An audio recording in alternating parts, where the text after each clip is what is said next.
প্রমাণ দিয়েছে, যেমন সিআইডি আছে এর সাথে এবং চ্যানেল 24 আছে, এদের প্রতিনিধিদের নিয়ে সমন্বয় করে এদেরকেও তদন্ত কমিশনে রেখে নতুন একটি তদন্ত কমিশন গঠন করা হোক, তাহলে সঠিক প্রমাণ বেরিয়ে আসবে।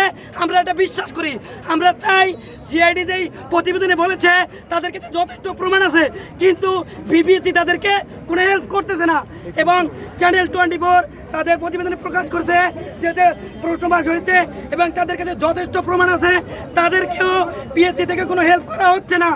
আমরা বিনীতভাবে অনুরোধ করব নতুন কমিটি গঠন করে ওই কমিটির মধ্যে, যেহেতু সর্বপ্রথম চ্যানেল 24 প্রশ্নবাসের এই বিষয়টাকে সামনে নিয়ে আসছে, তাদের প্রতিনিধিদেরকে এবং সিআইডির কাছে যেহেতু প্রমাণ আছে, সিআইডিদের প্রতিনিধি নিয়ে নতুন করে তদন্ত কমিশন গঠন করে তারপরে তদন্ত করতে হবে। পিএসসি একা একা কোনো প্রতিবেদন তদন্ত কমিশন আমরা চাচ্ছি না। ইঞ্জিনিয়ারদের মেধার ভিত্তিতে মূল্যায়ন হবে, তাদের ডিপার্টমেন্ট ভিত্তিতে, তাদের সেই ভিত্তিতে তাদেরকে মূল্যায়ন করবে। আপনারা জানেন গত 5 জুলাইয়ের যে রেলওয়ের পরীক্ষাটি, এখানে 8 থেকে 10টি ডিপার্টমেন্ট ছিল, তারা 4-5টি ডিপার্টমেন্টের কোশ্চেন জগা খিচুড়ি পাকিয়ে একটি প্রশ্ন করে আমাদেরকে মূল্যায়ন করো। এটা কোন ধরনের? যেখানে electrical department, mechanical department, civil department, computer department, একটা সিভিল ডিপার্টমেন্টের প্রার্থী কীভাবে কম্পিউটার ডিপার্টমেন্টের কোশ্চেন করতে অ্যান্সার দিতে পারবে, একটা ইলেকট্রিক্যাল ডিপার্টমেন্ট কীভাবে মেকানিক্যাল ডিপার্টমেন্টের কোশ্চেন অ্যান্সার দিতে পারবে, সেটা আমাকে বলুন। এরপর তাদের আরেকটি একটা গুরুত্বপূর্ণ ব্যাপার হলো, তারা 4-5টি আবেদন।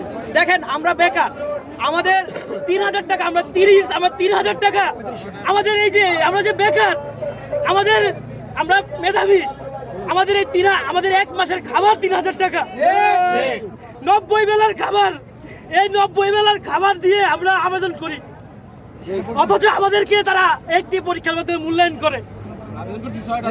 আমরা 6 থেকে 7টি 5টি আবেদন করে 3 থেকে 2500 থেকে 3000 টাকা দিয়ে আমরা আবেদন করি। সেই আবেদন আমাদের একটি পরীক্ষার মাধ্যমে নেই, তাও সেটা জগা খিচুড়ি মার্কা পরীক্ষা, এবং সেই পরীক্ষার প্রশ্ন পাস করে আমাদের নিয়ে ছিনিমিনি খেলছে, ভাইরা আত্মহত্যা করছে, আমাদের নিয়ে ছিনিমিনি করছে। এই জন্য কি শহীদ আবু সাঈদরা মুগ্ধরা রক্ত দিয়েছে, আমরা বৈষম্য বিরোধী আন্দোলন করেছি। আমরা চাই এই জগা খিচুড়ি মার্কা প্রশ্ন না হোক, আমরা চাই পিএসসি সুন্দরভাবে গঠন হোক, তাদের সুন্দর ডিপার্টমেন্ট টেকনিক্যাল নন টেকনিক্যাল সুন্দর একটা কমিটি থাকুক, গঠনতন্ত্র থাকুক, সেইভাবে আমাদের মূল্যায়ন করুক, প্রশ্ন করুক। আমাদের এই দাবিগুলো আমরা আমাদের রাজপথে আছি, সংগ্রামে চলছি। যদি আমাদের এই দাবিগুলো পূরণ না হয়, আমরা আরো কঠোর আন্দোলনে যাবো ইনশাআল্লাহ। পরে বিভিন্নভাবে ওদেরকে ধরা হয়েছে, ধরার পরেও এখন পিএসসি সরাসরি বলতেছে ওরা নাকি কোনো প্রমাণ পায় নাই। তাহলে ওরা কি গতিতে আছে নিজে ঘুমানোর জন্য? তাহলে ওরা নিজের দায়িত্ব ওরা কি করে? আমি চাই যে এই রেলওয়ে সহ অন্যান্য 46তম বিসিএসে পরীক্ষাও বাতিল করে আবার নতুন করে পরীক্ষা গঠন করার জন্য, এবং পিএসসি যে কমিশনার আছে ওই স্যারগুলো চেঞ্জ করে নতুন উদ্ধত কর্মকর্তা নিয়োগ দিয়ে সকল প্রকার বৈষম্য, অন্যায়, অপরাধ, দুর্নীতি শেষ করে আবার নতুন কোনো পিএসসি গঠন করার জন্য আবার নতুন হলো পরীক্ষা কমিশনকে পদত্যাগ এবং বিবিএসসিকে নতুন করে সংস্কার করে পুনর্গঠন করতে হবে।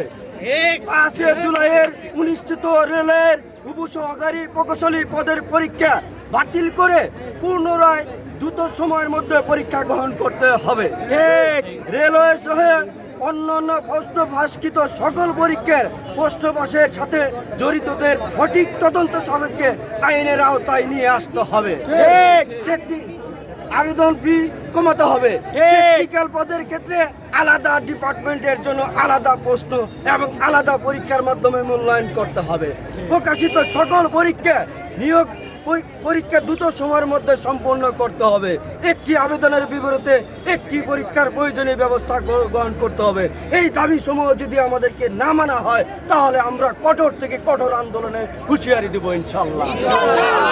আমাদের প্রত্যেকেরই দায়িত্ব, চ্যানেল 24-এর দায়িত্ব, সিআইডির দায়িত্ব, তাদেরকে সঠিক প্রক্রিয়ার মাধ্যমে তাদেরকে নেওয়া হচ্ছে না। এই পিএসসি একটা ফালতু একটা সংগঠন তৈরি করে তারা দুর্নীতির মাধ্যমে দুর্নীতি আক্রান্ত করে শত শত কোটি টাকার মালিক হয়ে যাচ্ছে। আমরা চাই এদের দুর্নীতিকে এই দুর্নীতিকে আমরা প্রতিহত করবো ইনশাআল্লাহ। ভাইয়েরা আমার, বন্ধুরা আমার, প্রত্যেকেই আপনারা জানেন এই রেলওয়ের পরীক্ষার জন্য মিনিমাম 500 কোটি টাকার মালিক হয়েছে তারা। ৩০০ পদ দিলে এটা সত্য, তবে জয়েন করেছে মাত্র ১৬০০ থেকে ১৭০০।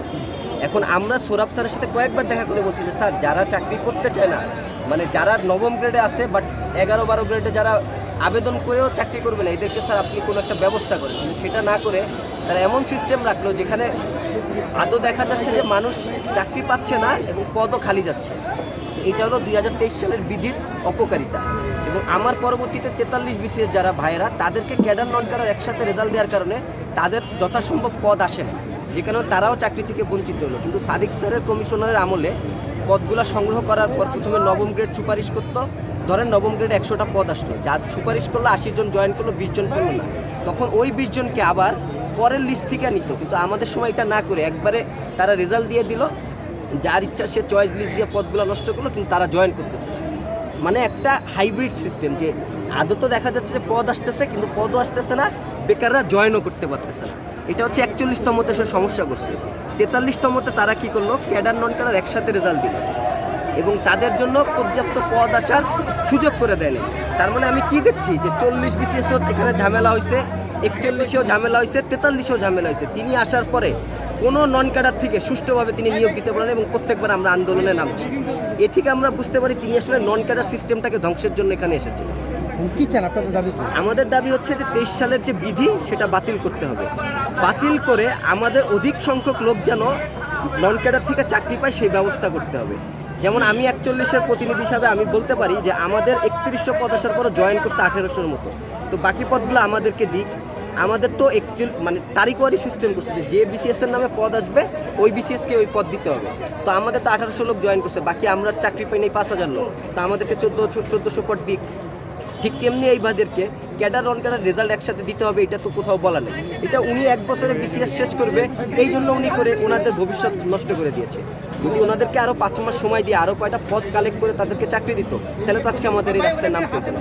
এটা আমি এই জন্যই বলতে চাই যে নন ক্যাডার সিস্টেমটা সোরাব স্যার এবং তার কমিশন প্ল্যান করে ধ্বংস করেছে। এবং আমরা জনপ্রশাসনে গিয়েছিলাম, জনপ্রশাসনে মেজবাউদ্দিন স্যার, শায়লা ম্যাডাম এবং এই PSC এদের একটা গ্রুপ আছে, এই গ্রুপটাই নন ক্যাডার ধ্বংস করবে বলে এই সিস্টেমটা করছে। এখন জনপ্রশাসন আমাদেরকে বলে যে আপনাদের বিধির কোথাও তো লেখা নাই জনপ্রশাসনের পদ আনতে হবে, তাহলে কেন জনপ্রশাসন করবে? মানে আমাদের এমন একটা সিস্টেম করছে, সরকার পতনের সাথে সাথে সিস্টেমটাও এখন ইতিম হয়ে গেছে। আপনাদের দাবি হচ্ছে এক দফা একটাই? হ্যাঁ, এক দফা। যদি আমরা অনেকবার বলছি, তার সাথে অনেকবার দেখা করছি, আমাদের নামে চিঠি পাঠায় পদ সংগ্রহ করার আশ্বাসও তিনি দিছে, প্রথম আলোতে যেটা রিপোর্ট হয়েছে, কিন্তু আমরা কোনো কার্যক্রম দেখতে পারি।